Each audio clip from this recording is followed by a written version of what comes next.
Welcome to the Profitable NDIS Provider Podcast, where we're joined by your hosts, Tanya Gomez and Paul Bryan. In each episode, we'll be sharing valuable insights and tips to help you turn your NDIS business into a profitable venture. So whether you're just starting out or looking to take your business to the next level, you've come to the right place. Let's stop surviving and start thriving. G'day everybody and welcome to the Profitable NDIS Provider Podcast. I'm Paul and I'm here with my co-host Tanya, and we've got some awesome people with us today who are providers in Australia, and I'm going to introduce you to Tiff, Josh and Rachel. Please say hello, guys. Hi, happy to be here. Hello. Very cool to have you. We're doing a panel today. There's 5 of us. We've never had 5 before, so this is either going to be really great or really chaotic. I'm not sure which way it's going to go, so let's give it a go and see. Yeah. We have Tiffany. Tiffany has been working in disability services for 6 years, and in 2020 she started her own organisation, specialising in high-intensity SIL supports and mental health community programs. She's passionate about offering inclusive and flexible work environments and believes that SXQ's staff culture is the single biggest asset to her organisation and is what drives her business towards success. We also have Josh. Josh formed his disability support company EQWell from the encouragement and support of many of his colleagues that all work at large service providers that sadly went into liquidation. His team saw a need for proactive, well-intentioned SIL providers in WA and impressed that upon Josh to take the WA operation from the liquidating company under a new name, and so EQWell came to be. Entering the industry just in the last 12 months, Josh brings a fresh set of eyes to the disability industry, eyes that have a career in identifying outdated processes and procedures and problem solving for better sustainable practices. It's Josh's ultimate aim to help integrate disability and other disadvantaged people into everyday life of Australians and increase our social responsibility and mateship for one another. And last but not least, we have Rachel from Allara Support Services. Allara Support Services is an innovative and all-embracing disability support agency that provides supported independent living, or SIL, with the goal of supporting our participants to live life on their own terms, with the supports they need to make that happen. SIL is accommodation provided by Allara, a comfortable, completely accessible and beautifully appointed home with a carer on site to help our participants with things like making meals, personal care, medication assistance, social engagement, and so much more. So you're all SIL experts and in the SIL space, and today we are talking about SIL. And so it's great to have you all. Thanks for joining us on this podcast today. Thanks so much. It's good to have you guys here. For our listeners, so we can get a bit of an idea of the spread of the businesses, could we start with each of you giving us an idea of, how many SIL properties you got and participants, and whereabouts you guys are located? Let's start with Josh. Sure. So we're quite fresh in Western Australia. That's where we're predominantly located. We have just 3 different participants at the moment across 3 different properties, and we're still very much establishing ourselves in the space so far. Yeah, brilliant, fantastic. And Rachel, what about yourself? We have 16 SIL sites. Don't ask me how many participants. I didn't collate them for this podcast today, but there's a few. Yep. And we're based in New South Wales, Western Sydney predominantly, and down through the Allara, so Wollongong, for those kind of that don't know the area, and out into some rural locations, so Orange, Bathurst, that kind of area. Fantastic. And Tiffany, what about yourself? So we're based in Brisbane, and we extend out to the Lockie Valley, the Redlands and the Gold Coast. And for our SIL program, we currently are in the process of opening our 6th SIL home in the next few weeks, which will bring us through to 11 SIL participants. Yeah, fantastic. Can I just say I'm so jealous of your guys' bio? That was such a competitive bio. I was like, oh my God, that's amazing. I need to fix mine. But funnily enough, Rachel, one of our marketing team wrote a bio for you, and I'd replaced it, but I'm happy to send it to you. I'm pretty sure you could do a better job. That's fine. I could definitely talk about how amazing you are, Rachel. Your work and what you do is definitely not summed up in your bio. I think all the amazing work that you do at Allara is just outstanding. Thank you. Yeah, we're a SIL operator, not a bio-marketing expert, right? Yeah. So for me, I wanted to do, Paul and I talked about doing a spotlight on SIL because SIL really seems to be the hot topic. It seems to be that every phone call I get is, how do I set up a SIL? How do I grow more SILs? How do I go from 10 to 20 SILs? And obviously, Josh and Rachel both came to the Bali retreat, and Rachel was to present on how to 10x your business and how to grow SIL houses. So we thought that we would do an episode to explain really what does SIL look like and what is the business model and what does even SIL mean, so that, you know, the good and the bad, so that if someone's considering moving into SIL, they're a little bit more informed about what does that actually mean.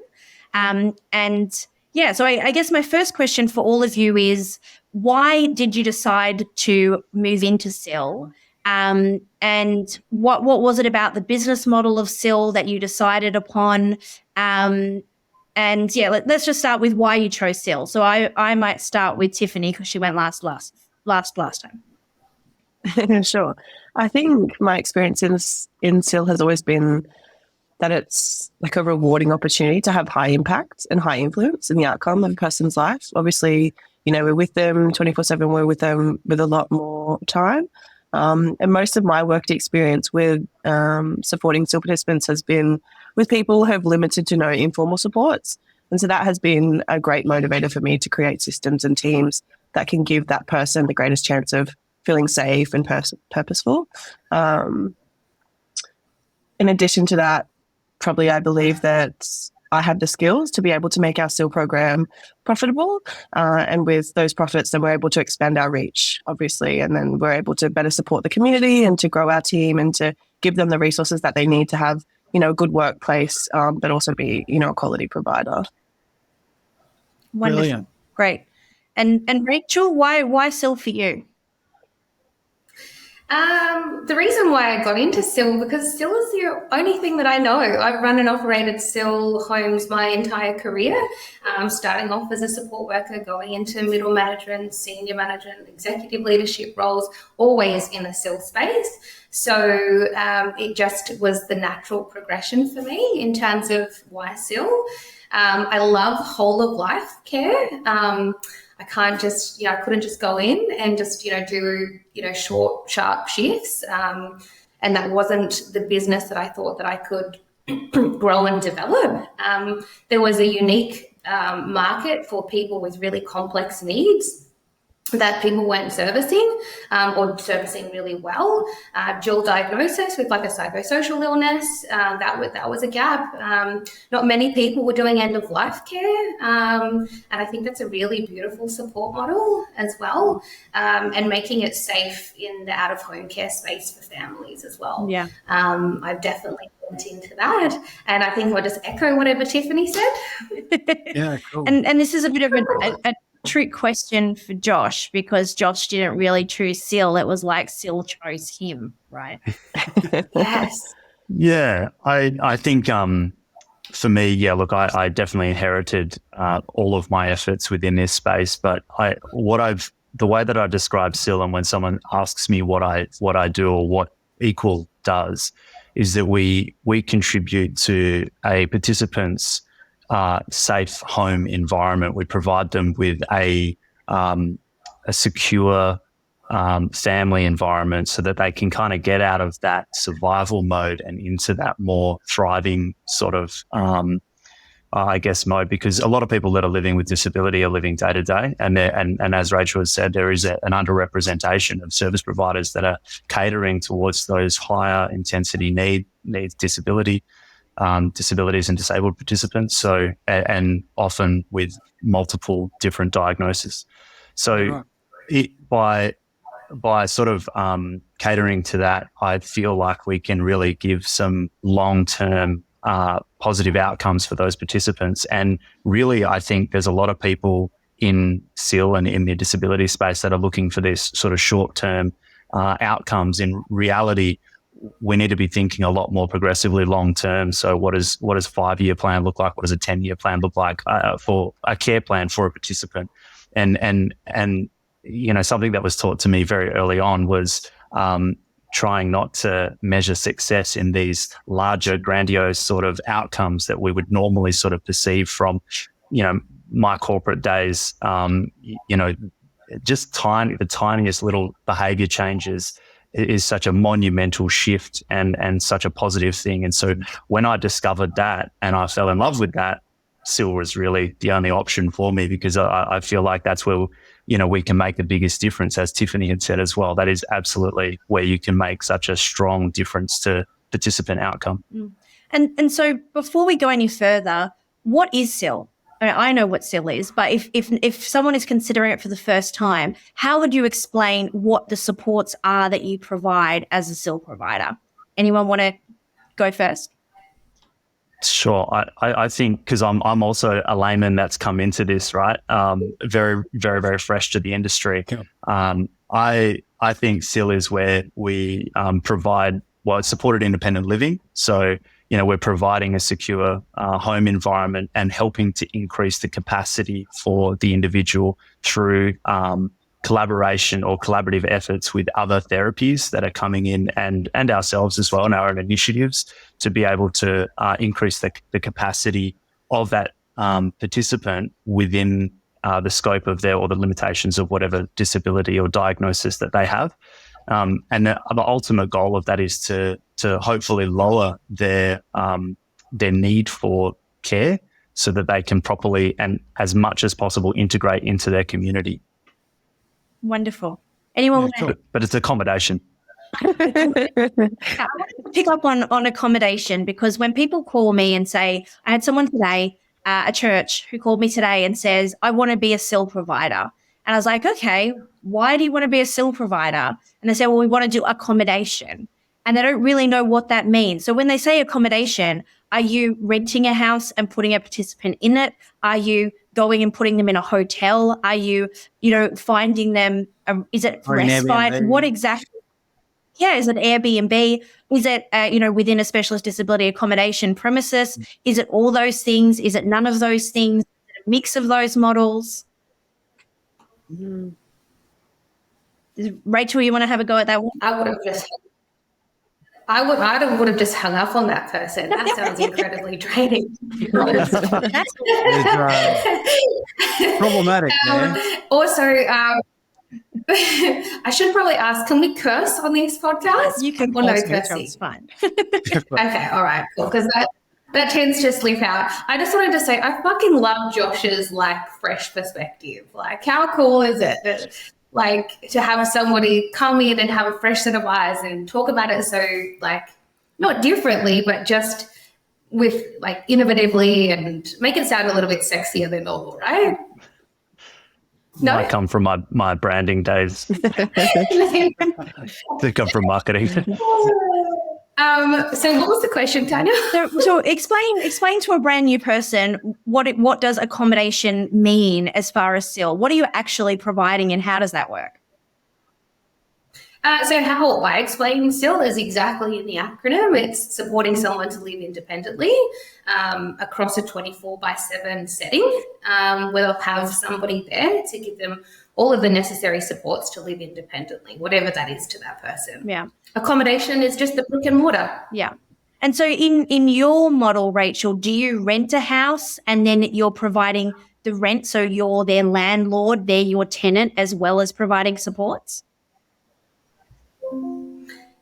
In some, so we have a couple of different makeups. So we have some properties that we lease either through a residential agreement or through a commercial head lease arrangement. We have properties that we own. We have properties that we collaborate on with SDA providers or other developers building in the space.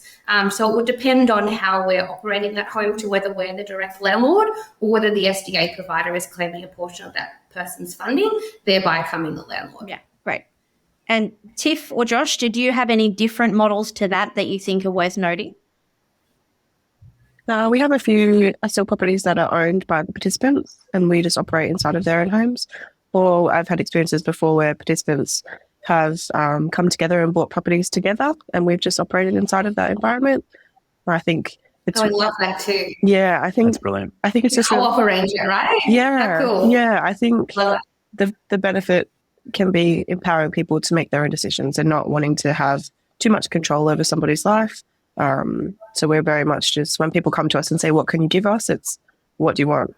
And just building a support model around that. Love that. Yeah, that's brilliant. That's great. Yep. And so how does SIL differ than the personal care type services where you are sending a support worker to someone's home? I'm open and fair. Whoever would like to answer that.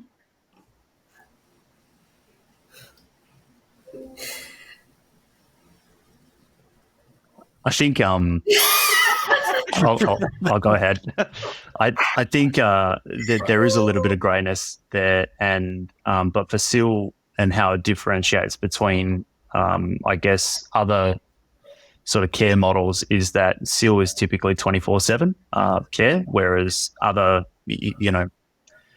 or at least quite close enough to that that model. So it's 24/7 care, 7 days a week. And then, different participants will have different funding that will allow them to be either like a 3-to-1 ratio or a 2-to-1 ratio or a 1-to-1 ratio. And that funding enables that through us as a SIL provider. Yeah. Wonderful. I think too, like the only real other way that I feel like is important to note that it differs is, the outcome framework and the responsibility that we have as an organisation that, to provide in-home community access, things like that. Perhaps the goals and the purpose of that shift is quite different to the holistic view that we take on support of that whole person's life when they're in a SIL environment. You take on quite a large responsibility when you when you're living with somebody 24/7 and perhaps they don't have anybody else in their life that is providing them any additional informal support, the responsibilities is drastically different. And so you need to have that strong outcome framework built in so that you're making sure that you sort of keeping an eye on all aspects of their life. Brilliant. Yeah, I think that's brilliant. I definitely really resonate with the goals, because I think, at the previous company that I worked at, we also did community access as well. And that's quite different, and different goals, different, just different outcomes that we're trying to reach. Whereas, going back to how Rachel describes SIL, supported independent living, like just supporting people to live independently, it is very different. Very different goals to have top of mind when you're entering that person's home to provide that support and that care. Yeah, definitely. Look, we had Tiffany come into our group program a little while ago and sort of run through a lot of the processes that she runs. She's very obviously in depth in what you're doing there, which was absolutely brilliant. Again, thank you, Tiffany. But I'd love to know from any of you and whoever may be sort of the freshest, I guess, at actually setting up your first home, because some people listening might be thinking, this is really a place that I feel passionate about getting into, but it can look like quite a mountain to climb. So who would like to answer a question just around getting set up with the first SIL home and how that came to be? You want a freshie? Better ask Josh. Yeah. Sure. Yeah. Cool. So it can be quite nerve-wracking, I think, from my perspective, and it was certainly how I met Tanya as well. Was just like, and I've been telling everybody, I'm not from this industry. I don't have that experience. If you see something that I'm doing I shouldn't be, let me know. If you see something that I'm not doing that I should be, let me know. It's the appetite for constantly wanting to be better. But that's something that I'm proud of to have. I may not have all of the answers. So for me, setting up a SIL home, obviously finding the right accommodation is part of it. And I mean, I don't know the other parts of Australia, but certainly here in Western Australia, we're going through a rental crisis at the moment. So availability is pretty low. So having an established network of, people in the real estate space that can help to sort of provide some available homes that might be suitable for people living with disabilities. Obviously, choosing a home is kind of important as well, because, it will limit your the type of participants, or rather the disabilities that you can cater to. And then, before you even get to that part, you really need to make sure that your processes and procedures are sort of locked in. And that's part of the reason why I've been sort of going to Tanya, because, trying to establish the right processes and procedures. I think that this industry is full of cowboy ways of doing things and just getting things done. And that's okay, because sometimes there are some really, really good, well-intentioned people that are just, getting stuff done, and it's brilliant, and they're getting outcomes. But unfortunately, of course, if you build that business on a house of cards, it's likely to blow over, at the slightest breeze. So I think from my perspective, it's about establishing really good structure, so good team, good mentors, as in support worker mentors, and trying to get really, really good support workers in that have the same vision and focus that we want to establish at Equal, which is, about the positive outcomes for participants rather than just caretaking people. So there's definitely a lot to consider. I guess I've kind of got a bit of a checklist that I tend to go through, but ensuring that the stable foundation is there first, and then, going through the accommodation side of things. You've got to fill the accommodation as well with furniture and, make the house a home, basically. And then you've got to, make sure that you have people in your pipeline, as in support workers within your pipeline, that you could fill shifts with. But that's also an important part as well, because I think that there's a lot of providers out there, both with community engagement and also in the SIL space too, that really are just putting support workers with any participant. And I don't think that that's really constructive or helpful for those long-term outcomes. And so really every participant is going to be quite different, and having some level of engagement from the participant on how they want their home to feel and what type of personality profiles that they would do really well with working with from a support worker perspective is also really important too. So it can be partially led by the participant that you're thinking of when you're establishing a SIL home, but it should also be partially led by the company and the structure and sort of the way that you guys typically would do things as well. Yeah, fantastic. Yeah, I think it's a really important, making sure you got everything in place, because there is so much that you've got to be accountable for when you are helping someone live independently. That's brilliant. Hey, Tiffany, could you take us through an idea of when you have opened homes, were they participant-led, or were they sort of you saying, I have this space? Or was it a client said, I want to, have you guys help me with SIL, or did you say, I've got a space, who wants it? How did that come about for you? My experience at SSQ so far has mostly been participant-led. People have come to us with ideal situations, and they've said, hey, can you fill this gap for us? And we've been able to jump in. The first handful of SILs were people that we were already supporting in our day program, and they've just sort of went through life transitions, and which resulted in them in requiring SIL support. And we supported them through the funding application process. And then once they were funded, the participant and their family asked us to be the implementing provider. Quite a few of those people already had their own housing situations, and we sort of just jumped into whatever was kind of happening at the time. But a lot of the work recently that we've been doing is partnering with SDA providers, and so they'll usually get inquiries come through for the house, and so they want somebody to provide support in that house. And so we offer them our services, and we meet with them and make sure that what they want and what we want can align and can work together. And that's kind of been our last handful of opens that we've done. Yeah, great. Oh, it's brilliant. Getting people exactly what they need is got to be a good feeling. Yeah, Hey, definitely. Rachel, one more question for you. Could you take us through your process for like choosing a location and, all the way through to probably, onboarding the participants into that space?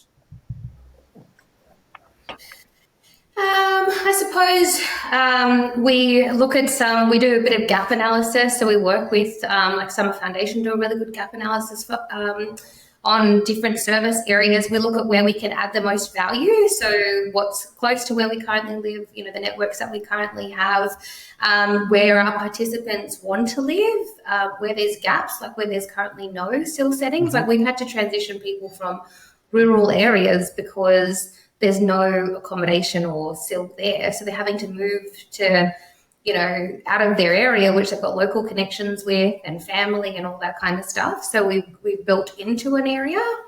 What was the second part of that question? Oh, just going through to actually getting the clients sort of set up into the home and onboarded there as well. Yeah, so depending on where they're transitioning from, so we go on an onboarding journey. Obviously, if they're already a participant of ours, it looks a little bit different. But, traditionally we would go out and do an initial assessment, usually a 3-hour assessment, where we, go through, their current living situations, any health and medical concerns, what their support needs look like, who they want to live with, what their ideal support worker is, what their current weekly schedule is, what they're working towards, who their key stakeholders are, And then we will ensure that obviously, if we're looking at placing them in one of our already operating SIL homes, then we'll work with the relevant stakeholders. We'll put together a really robust transition plan. I better plug Tanya. We make sure we've risk assessed it just quietly. We've done all of that stuff. We'll plan some transitional sort of meetups if that's appropriate. Really, it's participant led in terms of their onboarding as to how quickly it has to happen versus how long we can draw it out. Yeah, that's really good. So the next question that I have for all three of you is, what are the biggest challenges for you in being a SIL provider? Maybe we'll start with Josh. Yeah, sure. So I think in order to get the best outcomes for the participant, really it's the challenges that I've had is in working with all of the other stakeholders. So ensuring that there are really good stakeholders that are proactive, engaged with the support that they're actually providing their participants. So, it might be support coordinators, it could be behaviour support practitioners, it could be OTs, what have you. I find that establishing a really good team is that is cohesive, that is working together, that their goals are aligned, and there's a high level of communication between everybody. I think that is really what's so fundamental and critical to those long-term benefits, those long-term outcomes. So I guess by extension, the biggest problem that I've faced, admittedly, in the short time that I've sort of been in the industry, is when that cohesiveness or that team isn't really as working as well together or responding as quickly to one another. So I think one of the scariest things as a SIL provider is that because you're there 24/7, when things go wrong, particularly with certain behaviours of concern, it's your support workers that are at risk. It's also your brand as well that is at risk when things go wrong. So when you need behaviour support, in there immediately, like yesterday, you've got to go to the support coordinator to say, hey, we need some things to change ASAP. So, we need support in this way, or we need help. And so you kind of need to, have a reactive and proactive team that you're working with from the other stakeholders. So when I'm choosing participants, I'm not necessarily choosing whether or not they've got behaviours of concern or what behaviours of concern they have. I'm really choosing the team because it all comes down to that for me. So for me, that has been the biggest challenge is just trying to ensure that everybody remains accountable. And, we all, we can't always be 110% all the time as well. People go on holidays and these sorts of things. That happens, but it's about sort of being proactive as much as humanly possible. And I mean the humanly part of it because, it is a very humane industry and we make mistakes and, but it's about kind of coming back from that. So, yeah, I think that for me, that's probably been one of the biggest ones. I don't know what Tiffany and Rachel have. I'm curious to actually hear. Yeah. I think it's so comforting that we are experiencing the same problems on the opposite sides of the country. Can I just say it's so validating that we are that it's the same issues. I feel the exact same way. The main challenges for us is always the things that are not in our control, and SIL support doesn't end. We can't just say, oh, I'm so sorry that your hoist didn't get delivered on Wednesday like it was supposed to. And I know we ordered it 3 months ago. Let's all go home and we'll leave you here and we'll come back when the hoist comes because it's unsafe for us to transfer you without it. That just doesn't happen. And we can call people, we can talk to them on the phone and they can say, oh, I'm so sorry. And then they can hang up and then they can go home. But our support workers are the people that are there every day that don't have that option and are often put in unsafe situations or, they're not given the resources that they need to do their job really well, which negatively impacts the support that the participants are receiving.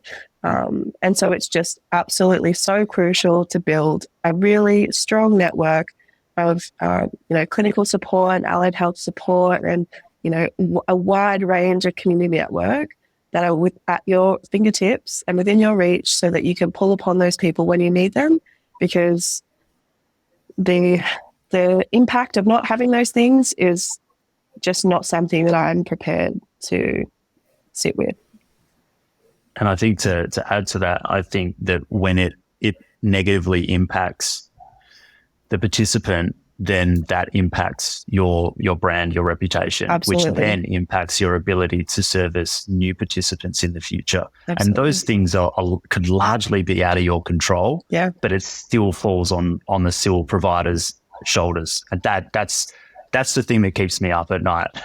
I don't know about you, Tiff. Yeah, and Rachel. I feel that way about my support workers. I feel really strongly that when they come and they they trust in us and they put a level of responsibility on us to provide them safe working conditions. And my absolute number one job is to make sure that my support workers have a safe working environment. And when things come up and that inhibits their ability to do that, that's what keeps me up at night, because I'm sort of saying to them, I'm really sorry, but I can't give you all the resources that I know you need to do your job. But hey, see you tomorrow. I'm going to go home now and I'm going to leave you here and you're just going to wing it, That's not something I feel comfortable to put my name to. So I know. And you feel terrible because there's a level of expectation. It's like, oh my gosh, they've just got to show up to work, even though they know that they've got one arm tied behind their back. And it's like, and quite often it can be unsafe situations where you're like, yeah, I know. I know what I'm asking you to do right now is re-enter that environment with it that is unsafe, that I know is unsafe. And I feel, it's definitely something that that is concerning and I struggle with. But at the same time, given the long-term outcomes that we've achieved in such a short period of time, we all feel like it's worth it. And I think that that's why culture for me and the team environment is such a critical component of the success of SIL. Yeah, definitely. Right. Rachel, what's your biggest challenge? Oh, where do I begin? Look, there's so many. I'll rattle off a few. I think it's a really high-risk service. So you've got to understand the responsibility. It's larger expenses than a traditional service delivery. So you've got to consider expenses, setup costs, etc., ongoing repairs and maintenance. There's a risk there of large gaps in funding. So, you have to be able to float. You have to have good cash flow because you have to be able to float. If somebody doesn't have funding for a period of time, and that can be, thousands and thousands and thousands of dollars. And if you've got that happening over multiple services, it can quickly come undone.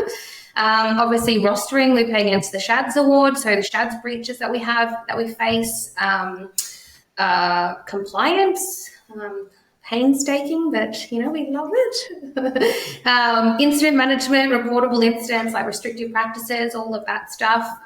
Compatibility, both with participants and staff, and how quickly that can undo things as well. Training and education, particularly when you're delivering someone with complex needs. If you don't have that robust training and education piece, you'll quickly become unstuck as well. And we don't shut down. So we operate 24/7, 365. So managing stuff like self-care. Yeah, that's a good one, actually. That last one was hard for me to learn in this industry because you can just go on a holiday if you got 4 weeks annual leave, in corporate, right? You can just, it's good. But still, even if you were doing community access, you could just not book clients for a period of time, right? And you can just say, cool, I'm away. You're going to have to find someone else. But still, you can't do that. It's their home, right? You've got to rock up. That's our promise to them, that we'll be there for you. Yeah. Through Christmas, through New Year's, all of that sort of stuff. And a lot of the time we are there Christmas. That's right. Yeah. And just. And it makes me feel good as well, like making those phone calls and saying, hey guys, and then even calling in there and doing Christmas lunches. And it's super exciting because you're doing these things for participants that often have never had a Christmas that even remotely resembles something that I've been lucky enough to experience throughout my childhood and throughout my adult years as well. So yeah, it has its bad moments, but yes, it has its really, really good moments as well. So fulfilling moments, right? Yeah. Inside. That's right. I think you really hit the nail on the head there. Sorry, Tanya, go for it. Sorry, Paul. You go. Well, I just think, Rachel, you really hit it on the head. It is your promise to them because it's their life, and they're putting their life in your hands, and acknowledging that, I think, is one of those first steps that you have to actually come to. I think Josh sort of touched on before, like we are taking care of their whole life. So I think that as a beautiful way that we have made a promise that we are going to help you live independently. And I think that can get glossed over as that's just part of what we do, but that's a really important thing. Cowboys are very clear. Yeah. Right. So I think too, that's been something, it's really been highlighted in the last few years, with COVID and bushfires and floods. And there isn't a situation that can present itself where we will turn to people and say, I'm so sorry, I'm going to go now. Here's the keys and there's food in the fridge, and that is a huge undertaking, but it's also why it's so important that we have to have robust policies and procedures in place, and why we have to manage and take care of our teams so well, because we are never shut, ever. Now, the thing I wanted to pick up on there was, I think Rachel kind of mentioned it when she talked about large expenses and gaps in funding, but I think something that I didn't hear from anyone was the inconsistency of funding between participants and how to claim for participants, and the challenge of managing the SHADS award versus how much money you're claiming, and that there's often a gap that you're almost expected just to wear. And I guess that's something, we're the Profitable NDIS Provider podcast. I guess it's something really to put out there for people who are considering it to think about. You talked about floating, that you do need cash reserves, and this isn't something really that you go into without having some kind of financial backing or a way to manage that if you're going to do it at scale. Absolutely. Does anyone? I think you can pick up on that though as well, right? So, as someone that's as a leading a company that is sort of well on its way to developing that that cash flow. Certainly right before I started EQWell, as I got the news that the previous company we were all working at was going into liquidation, and then got sort of tapped on the shoulder to consider starting what now has become EQWell. I did all of my cash flow forecasting and modeling to make sure that it was, it could sustain where it was. And I think having really strong modeling and really strong cash flow forecasting is pivotal to starting SIL and making sure that it remains profitable. Having and quickly building a some reserves there, having different options to be able to float if required, but also and that's again where good support coordinators will come in, and having a good network within the NDIS as well is helpful, because you can flag particularly high intensity participants and ensure that those plans are being reviewed semi-regularly, and you've got people that are fighting and advocating for those participants to ensure that funding is there. I think sometimes though that there is not to my experience yet, but certainly what I've heard, there are plan managers that really are quite bad at sort of paying out invoices. And that can be a bit of an issue. I haven't really, I've had great experiences so far, but yeah, I've heard that can be quite a common issue, and particularly with SIL, that can be devastating because wages are such a huge portion of your costs. And,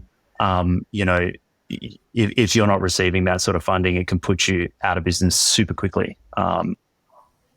So again, coming back to that network and making sure that all of the key players that are within the support team of one participant, making sure that they're all accountable, they're all doing their job properly. It's super important because we all have to work together. So yeah, I mean, I've at the previous company have had to say, look, had to ring up a plan manager or ring up a support coordinator and say, look, we really need this to get sorted. This has been, we're 6 weeks in to not receiving any funding for this participant, and they're, 2-to-1 during the day and they're 1-to-1 at night. And that is a lot in wages. So, not to receive that over 6 weeks is devastating.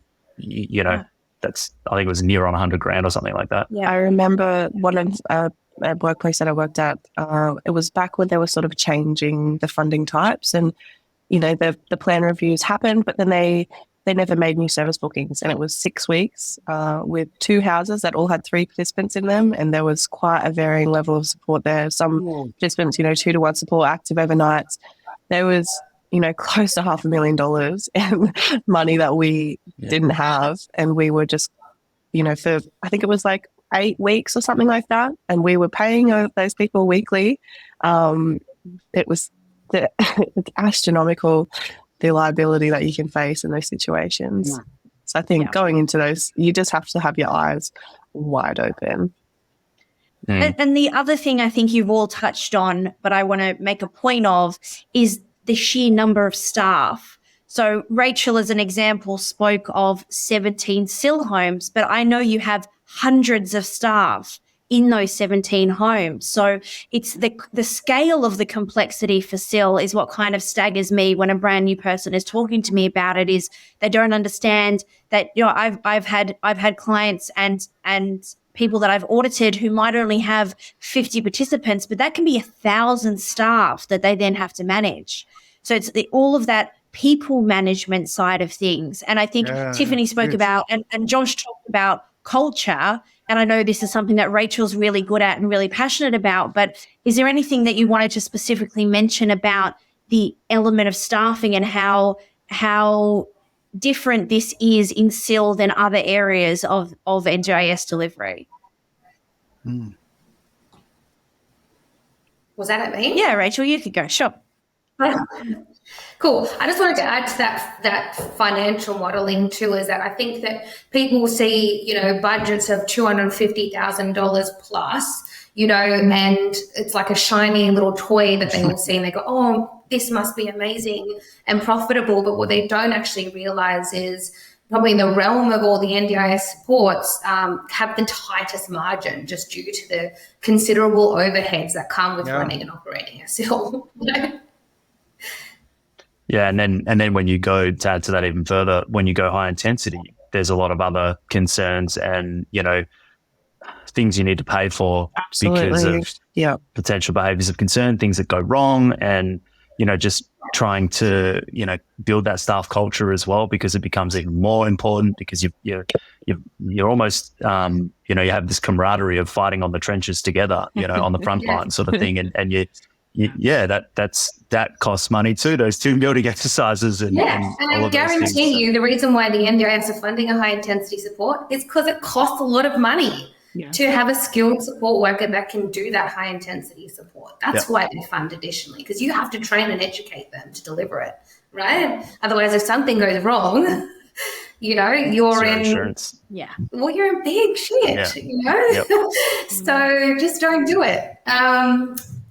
So back to your question, Tanya, about finding people. It's just staffing in general. Staffing is on such a massive scale in SIL more than other areas. How do you logistically manage? So how many staff do you have, Rachel, for your 17 houses, and how do you manage all those people? Well, I don't manage them. That would. I think that's a good point. Terrible. I was like, wow. We have 200 staff. I can assure you that I do not manage them all, but I have incredible managers in place, which are all purpose aligned with me. And I hope that what happens is that when we onboard people, we set the precedents to our culture, our expectations, who we are, and then how we lead then filters onto my management team, and that then flows onto our staff. We're not corporate, this is just Allara, we're very person-centered with our team as well.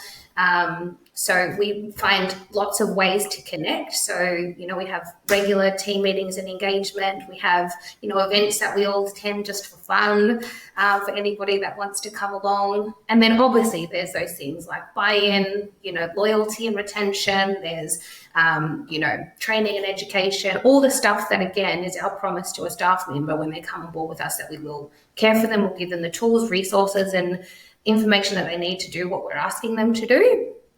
And Brilliant. Very cool. No, that was great. I just think the staffing's worth actually pulling out as a point, because it's so different. And I think that's what kind of is the difference in my head. And I'm not a SIL provider, but from my viewpoint, the difference between providing a support in someone's home and providing and thinking that if you do that well, you can easily do SIL. It's actually the scale that SIL requires to do it well. And I think it's actually, listening to all of you talk, it is because of this 24/7 operation that it never stops. And I think those things together are, I think, important for people to know before they decide to set up a SIL home or, be thinking about this in their past. Totally. Yeah, absolutely.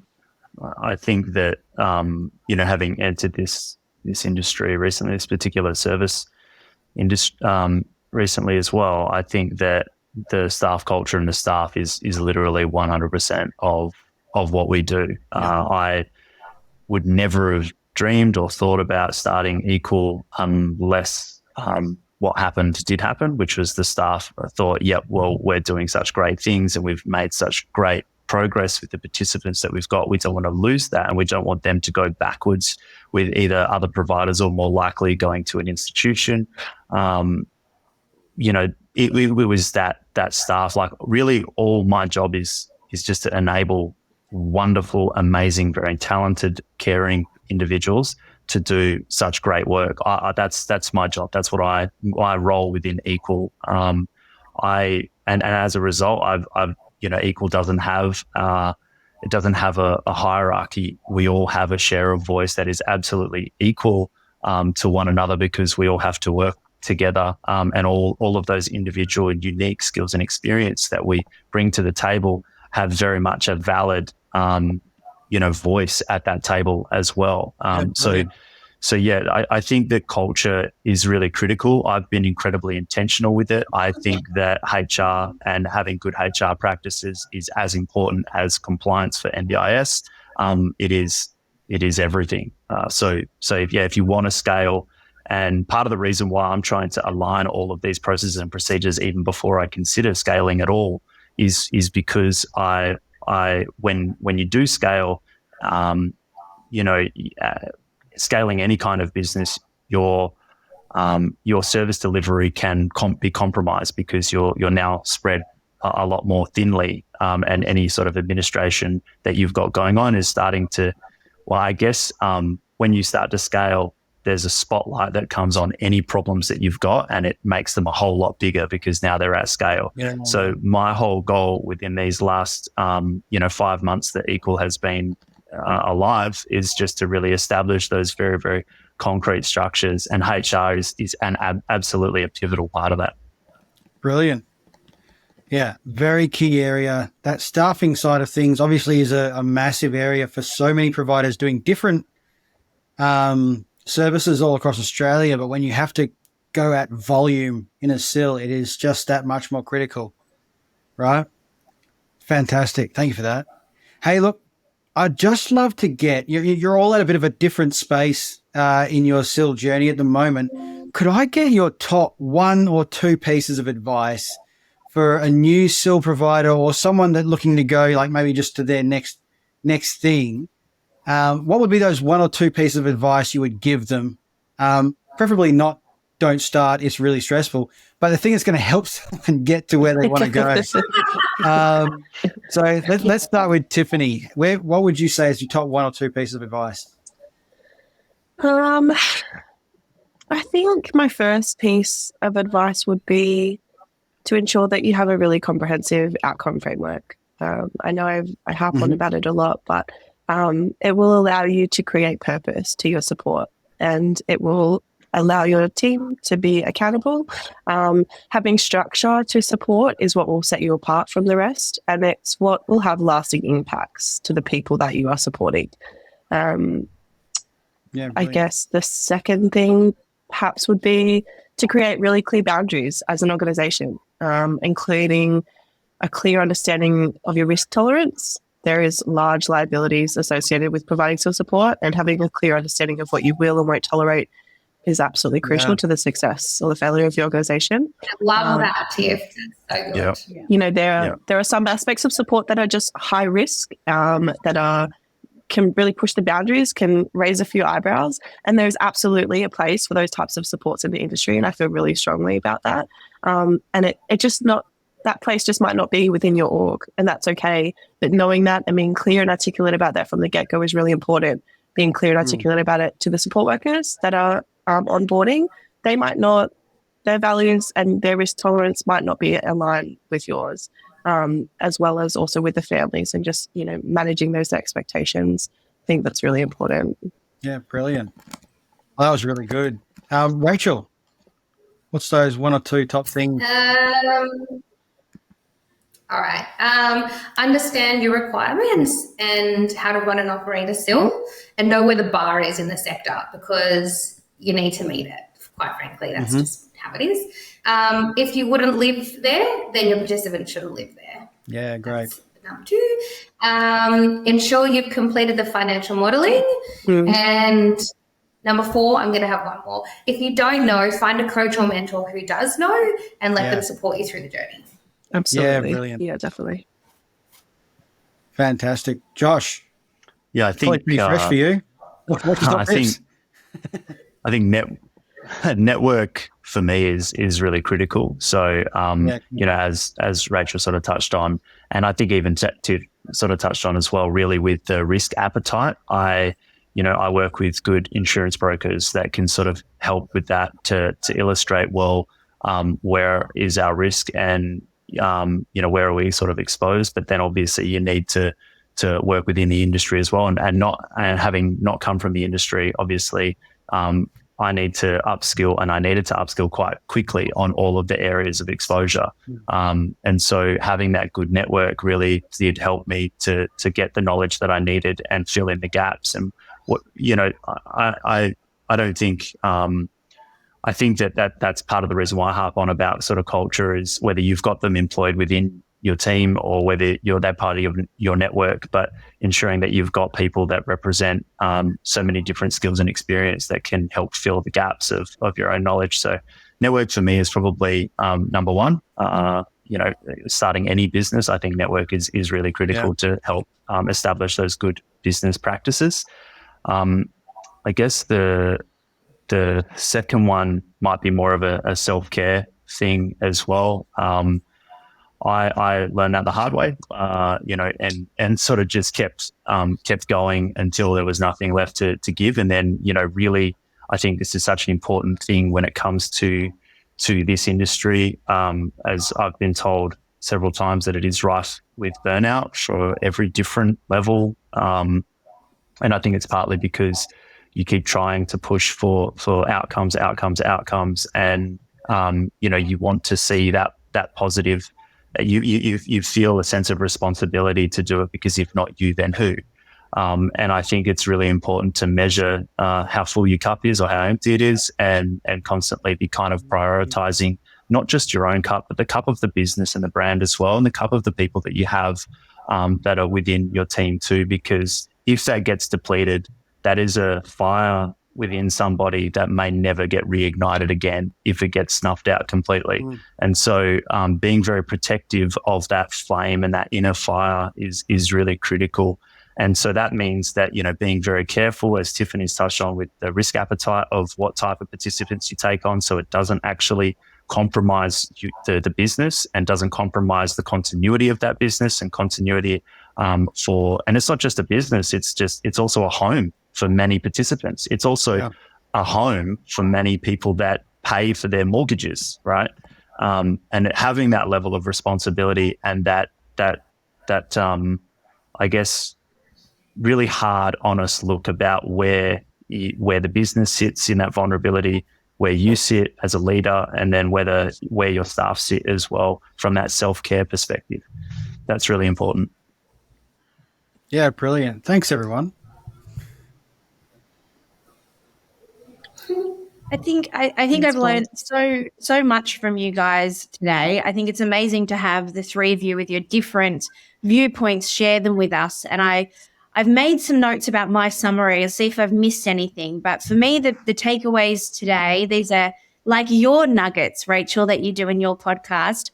The first thing for me is that SIL really should be a home, first and foremost, that making an impact is the biggest reward, that you need to start by meeting participants' needs and figuring out what it is they want before you do anything else, that one of the biggest challenges is this idea of never being shut, that from a financial point of view, you need to have cash to float where there might be shortfalls in funding, that HR and people are key. And I haven't tried to summarize your tips for success, but I think I learned a lot from them also. Is there anything that anyone thinks that I've missed as a takeaway for today that you think we need to bold and underline? No, keep doing amazing work. Yeah, I feel like there's so much to do with SIL and this industry as well. I could probably talk about it quite a bit, but I think that's a really good summary. Yeah, thanks, Josh. Fantastic. And if you're a cowboy, go ride a horse or something. Yeah. Yeah. Into a sunset. Yeah. Brilliant. Yeah. Hey, look, I actually just want to leave on one last takeaway, which I think was really important. Josh touched on a little while ago was, get yourself someone who knows. If you're getting into this, invite someone for a coffee. Go and have a chat with someone who's been there and done it. They'll either scare you or push you forward. And I think that a lot of people could benefit from having a mentor who's been through those sort of things.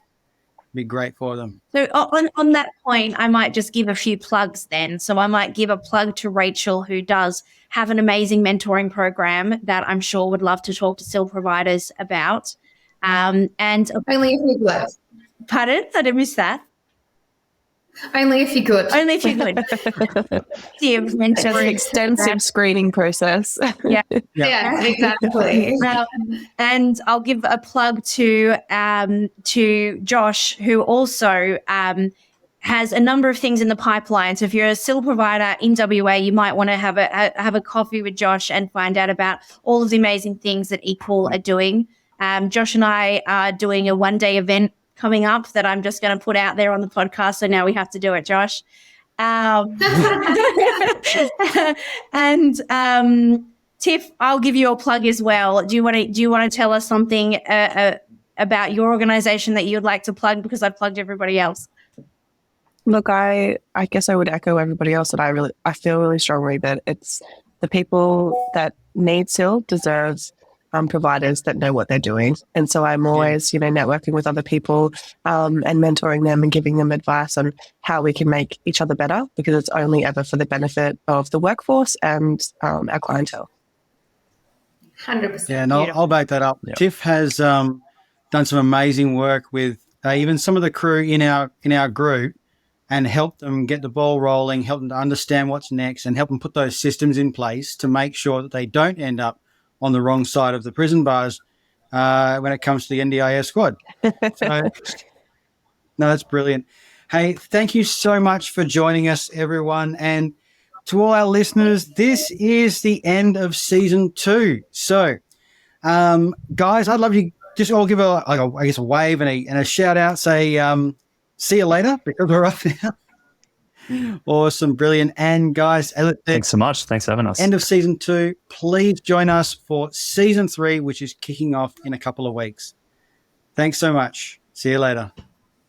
Thanks for tuning in to another episode of the Profitable NDIS Provider podcast with Tanya Gomez and Paul Bryan. We hope you found today's episode informative and valuable. If you enjoyed the show, please don't forget to subscribe, leave us a rating, and share it with others who could benefit from our insights. Until next time, keep thriving.